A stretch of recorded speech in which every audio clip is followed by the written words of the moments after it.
Tidak ada yang menyadari kejanggalannya di awal. Ia tetap tersenyum, tetap menyapa, dan tetap hidup seperti biasa. Namun setiap malam Jumat, rumahnya kosong. Bukan pergi bekerja, bukan beribadah. Ia menghilang, seolah ditelan hutan alas roban yang gelap dan tak pernah tidur. Alas roban dikenal bukan sekadar hutan lebat penghubung Pantura. Sejak zaman kolonial, kawasan ini menyimpan cerita tentang orang-orang yang masuk dengan niat tertentu, lalu tak pernah kembali sebagai manusia seutuhnya. Di sanalah kisah ini bermula, tentang seorang pria sederhana yang ingin hidupnya berubah, tanpa menyadari bahwa kekayaan yang diminta menuntut bayaran jauh lebih mahal dari sekadar nyawa. Namanya Raka.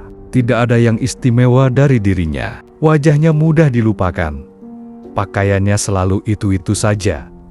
Dan hidupnya berjalan seperti roda yang terseret, bukan berputar. Setiap pagi, ia bangun sebelum matahari terbit. Bukan karena rajin, tapi karena kecemasan. Pikirannya tak pernah benar-benar tidur. Utang, tagihan, dan kebutuhan rumah berputar di kepalanya seperti suara yang tak mau diam. Ia bekerja apa saja, mengangkut barang di pasar, menjadi kuli bangunan harian, kadang ikut orang melaut, kadang pulang tanpa membawa apapun. Tak jarang, ia pulang dengan tangan kosong dan kepala tertunduk. Istrinya jarang mengeluh. Justru itu yang membuat dadanya semakin sesak. Tangisan yang ditahan jauh lebih menyakitkan daripada amarah. Raka sering melihat mata istrinya berkasyokoka saat menghitung uang belanja, lalu cepat-cepat tersenyum agar anak-anak tak curiga. Anaknya pernah bertanya pelan, "Pak, kapan aku bisa sekolah lagi?" Pertanyaan itu menampar lebih keras dari makian siapapun. Raka hanya mengusap kepala anaknya dan berkata, "Nanti." Padahal ia sendiri tak tahu kapan nanti itu akan datang. Malam hari adalah waktu paling berat. Saat semua orang tidur, Raka duduk di teras rumah yang dindingnya mulai rapuh. Ia memandangi jalan gelap yang mengarah ke alas roban. Hutan itu tampak seperti mulut raksasa yang selalu terbuka, menunggu siapapun yang putus asa. Cerita-cerita mulai terngiang tentang orang-orang yang dulu senasib dengannya, kini hidup bergelimang harta. Tak ada yang tahu caranya, tapi semua tahu tempatnya. Awalnya Raka menertawakan cerita itu. Baginya, itu hanya dongeng orang putus asa. Namun semakin hari, tawa itu terasa palsu. Saat doa-doanya seolah tak pernah sampai ke langit, keyakinannya mulai goyah. Di satu malam yang dingin, Raka menunduk dan berbisik pada dirinya sendiri, "Kalau memang ada jalan lain, aku cuma ingin keluargaku tidak menderita." Kalimat itu bukan doa, bukan pula harapan. Itu adalah pengakuan kekalahan. Dan sejak saat itulah, Raka mulai melirik hutan alas roban, bukan lagi dengan rasa takut, melainkan dengan harap yang berbahaya.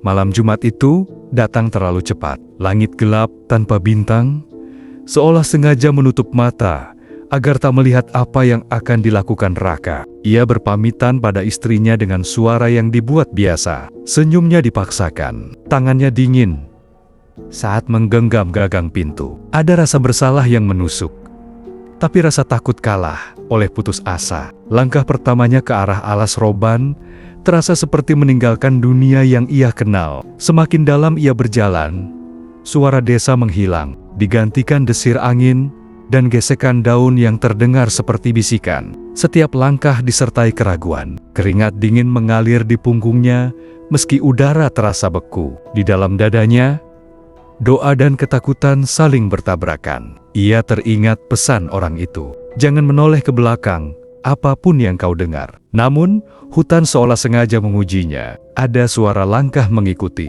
Ada tawa lirih yang muncul, lalu lenyap. Kadang terdengar seperti suara anak kecil memanggil, "Pak, pulang." Raka menutup telinga. Air matanya jatuh tanpa suara. Setiap isakan terasa seperti mengkhianati dirinya sendiri. Pohon tua itu akhirnya tampak. Batangnya besar, akarnya menjalar seperti ular. Di sanalah Ia berlutut, tangan gemetarnya menyusun sesajen. Saat ritual dimulai, hutan mendadak sunyi. Angin berhenti, serangga lenyap. Keheningan itu jauh lebih menakutkan dari suara apapun. Raka menyebutkan namanya dengan suara bergetar, menyebutkan keinginannya sambil menunduk. Bibirnya komat-kamit antara harap dan takut. Saat kalimat terakhir diucapkan, "Saya siap datang bila dipanggil." Tanah di bawahnya terasa hangat. Bukan hangat yang menenangkan, melainkan seperti sentuhan makhluk yang sedang tersenyum. Dadanya sesak, napasnya terhenti sesaat. Ia ingin menarik kembali ucapannya, namun lidahnya terasa kaku. Dalam keheningan itu, Raka sadar satu hal, ia tidak sedang meminta pertolongan. Ia sedang menawarkan dirinya sendiri, dan saat ia berdiri, hutan alas roban tak lagi terasa asing. Justru terasa seperti mengenalnya sejak lama. Perubahan itu datang tanpa aba-aba, tanpa pengumuman, tanpa alasan yang masuk akal. Beberapa hari setelah malam di alas roban, Raka mendapat panggilan kerja yang tak pernah ia bayangkan sebelumnya. Upahnya besar, terlalu besar untuk pekerjaan yang terasa terlalu mudah. Uang mulai mengalir. Dompetnya yang dulu tipis kini selalu berisi. Utang-utang lunas satu persatu. Wajah istrinya kembali cerah. Senyum yang lama hilang akhirnya pulang. Anaknya kembali bersekolah.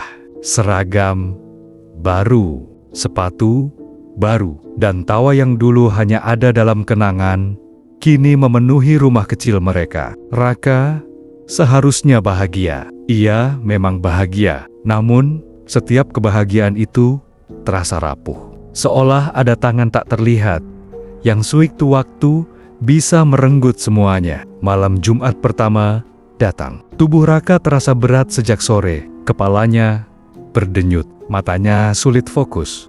Saat malam semakin larut, ia duduk termangu. Istrinya tertidur di samping anak-anak. Raka menatap mereka lama, seperti menghafal wajah. Tengah malam tiba, dan gelap menelan segalanya. Pagi harinya, Raka terbangun di lantai rumahnya sendiri. Pakaian basah oleh tanah dan lumpur. Telapak kakinya penuh luka kecil. Ia tidak ingat apapun. Istrinya gemetar ketakutan. Pintu terkunci rapat. Tak ada tanda ia pergi. Malam Jumat berikutnya, kejadian itu terulang. Dan lagi.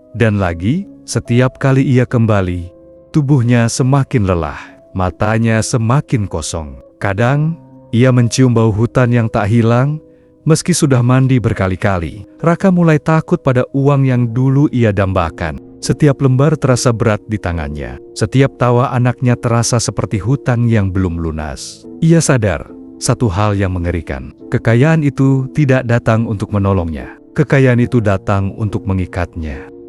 Perubahan Raka tak lagi bisa disembunyikan. Jika sebelumnya ia hanya tampak lelah, kini ada sesuatu yang benar-benar hilang dari sorot matanya. Bukan semangat, bukan senyum, melainkan kehadiran sebagai manusia utuh. Setiap malam Jumat, sejak matahari mulai condong ke barat, tubuhnya sudah bereaksi. Tangannya dingin, jantungnya berdetak tak beraturan. Napasnya pendek-pendek, seolah sedang dikejar sesuatu yang tak terlihat. Istrinya mulai memperhatikan pola itu. Ia mencoba bertanya, "Kamu sakit?" Raka selalu menggeleng. Namun suaranya terdengar asing, berat, seperti bukan keluar dari tenggorokannya sendiri. Menjelang maghrib, Raka sering duduk mematung menghadap arah alas roban. Tatapan kosong itu membuat istrinya merinding. Kadang Raka berbisik lirih, menyebut kote-kata yang tak ia pahami, nama-nama asing, bahasa yang tidak pernah mereka dengar sebelumnya. Anak-anak mulai takut. Anak bungsunya pernah menangis sambil berkata, "Bapak, jangan pergi lagi." Kalimat itu menusuk lebih dalam daripada pisau. Raka memeluknya erat, terlalu erat, seperti orang yang takut kehilangan dunia terakhirnya. Namun setiap pelukan terasa seperti perpisahan. Malam Jumat itu kembali datang, seperti vonis yang tak bisa ditunda. Istrinya memutuskan untuk tidak tidur. Ia ingin melihat sendiri apa yang sebenarnya terjadi. Tengah Malam, jam dinding berhenti berdetak sesaat, lalu berbunyi keras. Angin menerobos masuk, meski semua pintu tertutup. Raka berdiri perlahan, matanya terbuka, tapi kosong. Ia melangkah tanpa suara. Istrinya menahan napas. Tubuhnya gemetar. Tidak ada pintu yang dibuka, tidak ada jendela yang terbuka. Namun dalam sekejap, Raka menghilang. Teriakan istrinya memecah malam. Warga berdatangan. Namun seperti malam-malam sebelumnya, Raka kembali menjelang subuh. Tubuhnya tergeletak di depan rumah, kotor, basah, dan berbau tanah basah yang menusuk. Sejak saat itu, warga mulai berbisik. Anjing-anjing desa melolong panjang setiap malam Jumat. Ayam-ayam mati mendadak. Udara sekitar rumah Raka terasa berat dan dingin. Seorang sesepuh desa akhirnya datang. Wajahnya pucat saat melihat Raka. Tangannya gemetar saat menyentuh bahunya. "Ini bukan sakit," katanya pelan. "Ini panggilan." Raka tersentak. Kepalanya sakit luar biasa. Ia mulai mengingat potenggen-potenggen bayangan. Hutan gelap, akar pohon yang bergerak, suara tawa rendah yang memanggil namanya. Ia menjerit ketakutan. Untuk pertama kalinya, Raka menangis keras seperti anak kecil. Ia mengaku semuanya tentang ritual, tentang janji, tentang kalimat yang ia ucapkan tanpa benar-benar mengerti artinya. Sesepuh itu menghela napas panjang. "Tubuhmu masih di sini," katanya. "Tapi setiap malam Jumat, jiwamu dipanggil untuk menepati janji. Kau dipaksa datang. Kau dipaksa melayani." Raka jatuh terduduk. Dadanya terasa hancur. Ia menyesal, bukan karena kekayaan itu, melainkan karena ia telah menukar dirinya sendiri. Sejak malam itu, Raka berusaha melawan.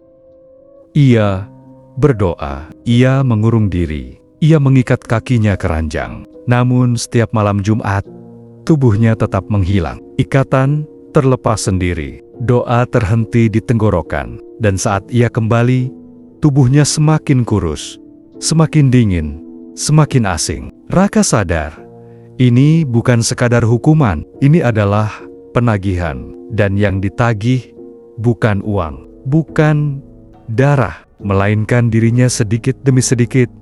Hingga suatu malam nanti, tak ada lagi yang tersisa untuk kembali. Ia hanya menunggu satu hal, malam Jumat terakhir. Sejak pengakuan itu, Raka hidup dalam hitungan hari, bukan hari biasa, melainkan hari menuju malam Jumat berikutnya. Setiap detik terasa seperti pasir yang jatuh perlahan, tak bisa dihentikan. Ia mulai melakukan hal-hal kecil yang tak pernah sempat ia lakukan sebelumnya. Mengantar anaknya ke sekolah, menyapu halaman dengan lebih teliti, memperbaiki pintu rumah yang sudah lama rusak. Semua dilakukan dengan perasaan aneh, seperti orang yang sedang merapikan hidupnya sendiri sebelum ditinggalkan. Malam Kamis tiba. Udara terasa lebih dingin dari biasanya. Angin berhembus dari arah alas roban, membawa bau tanah basah yang membuat dada sesak. Raka memeluk istrinya lama, terlalu lama.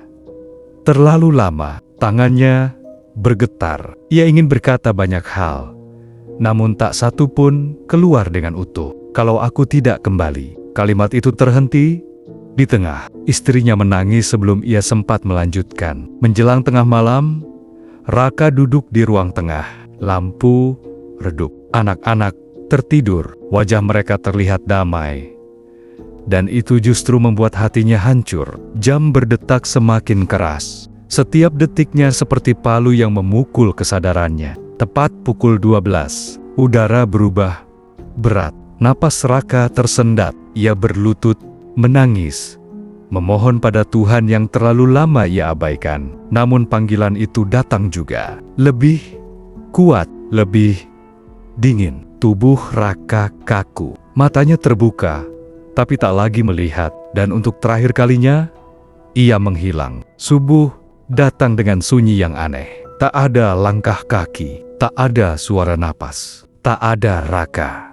warga menyusuri alas roban. Mereka menemukan pohon tua itu kembali. Di sana tergantung pakaian Raka, rapi, seolah dilepas dengan sadar. Tak ada darah, tak ada jasad, hanya tanah yang terasa hangat. Sejak malam itu, kekayaan Raka lenyap perlahan. Uang habis tanpa sebab, barang rusak satu persatu. Rumah kembali kosong, seperti sebelum segalanya dimulai. Namun setiap malam Jumat, ada yang masih terlihat. Sosok lelaki berjalan di antara pepohonan. Langkahnya berat, wajahnya menunduk. Kadang ia berhenti di tepi jalan, menatap ke arah desa, seolah ingin pulang. Namun, alas roban tak pernah melepaskan apa yang sudah ia miliki. Waktu terus berjalan, meski bagi sebagian orang, waktu terasa berhenti. Bagi istri Raka,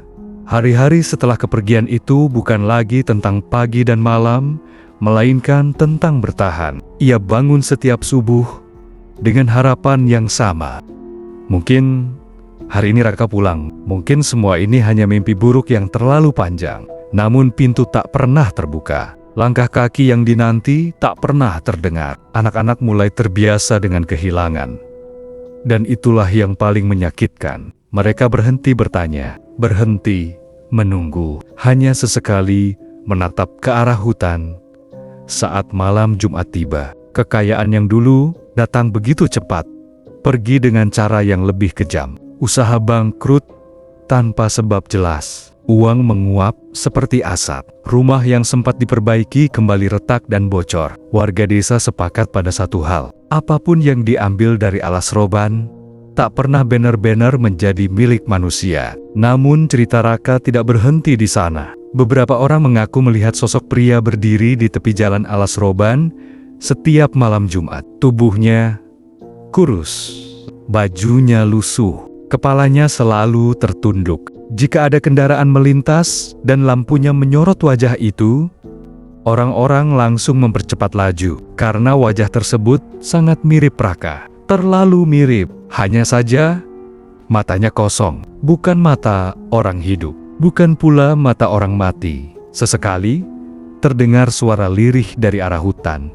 seperti orang memanggil nama anaknya, seperti rintihan yang ditahan terlalu lama. Sesepuh desa pernah berkata dengan suara gemetar, yang tersisa bukan arwah, bukan pula manusia. Itu adalah penyesalan yang belum selesai. Istri Raka akhirnya berhenti menunggu. Ia belajar hidup dengan luka yang tak akan sembuh, hanya bisa diterima. Setiap malam Jumat, ia menutup pintu ropet-ropet dan memeluk anak Kenania lebih erat, karena ia tahu satu hal yang pasti, Raka tidak mati. Namun, ia juga tidak hidup. Ia terjebak di antara janji dan penyesalan, di antara hutan dan rumah yang tak lagi bisa ia pulangi. Dan alas roban masih berdiri di sana, tenang, gelap, menunggu orang berikutnya yang datang dengan harapan, tanpa menyadari bahwa harga termahal dari kekayaan adalah kehilangan diri sendiri. Alas roban tidak pernah memberi tanpa mengambil. Apapun yang diminta di tempat terlarang